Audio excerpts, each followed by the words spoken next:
বিকেলে অথবা সন্ধ্যার সময় দারুণ কিছু মুখরোচক খেতে মন চাইলে মাত্র 2টি পেঁয়াজ দিয়ে এরকম একটি ফ্রাই রেসিপি বানিয়ে নিতে পারেন। আজ বানাচ্ছি অনিয়ন ফ্রাই।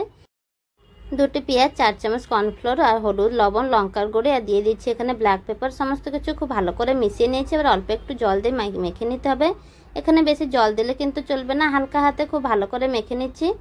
আর এভাবে কিন্তু ছাড়া ছাড়া করে মেখে নিতে হবে, তাহলে আমাদের যে পকোড়াটা বানাবো খুব সুন্দরভাবে হবে। তো দেখুন আমি কিন্তু এখানে অল্প জল দিয়ে খুব ভালো করে একটু মেখে নিয়েছিলাম।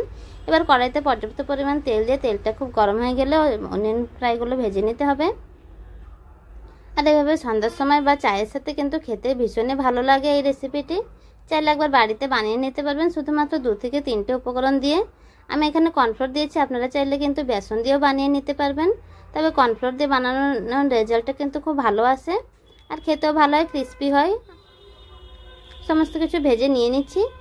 তো আমি এখানে দুবারে সব কিছু ভেজে নেব। অর্ধেকটা ভেজে নিয়ে নিয়েছি, এবার বাকিগুলোও ভেজে নিচ্ছি।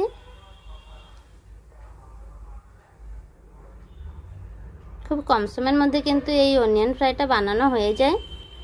আর এভাবে কিন্তু বানিয়ে নিতে পারবেন। তো চলুন আজকের রেসিপিটা এখানেই শেষ করছি। দেখা হচ্ছে আবারও একটি নেক্সট ভিডিওতে।